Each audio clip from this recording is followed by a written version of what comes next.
আপনি আমার কথা শুনেন আগে, ঠিক আছে? আপনি তো বাবা, আপনি তো আপনার ছেলের বিষয়ে সবই জানছেন, ঠিক আছে?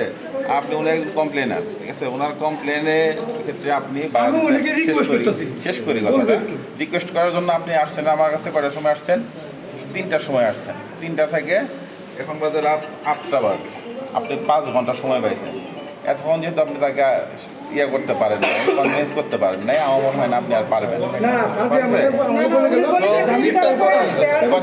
কথা শেষ করে আপনাদের কথাই বলা উচিত না আপনাদের, ঠিক আছে? আপনার কি হয়, আপনার হাজবেন্ড যেটা করে গেছে, আমার মনে হয় না আপনাদের কথাই বলা উচিত। আর ওকে না, আপনার কথা শোনা তো দরকার নেই আমার, প্লিজ।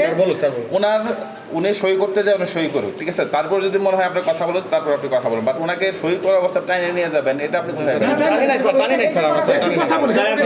ঠিক আছে, আপনাকে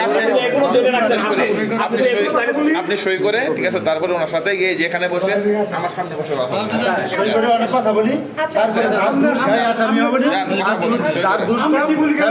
ঠিক আছে? ঠিক আছে, নিয়ে যান।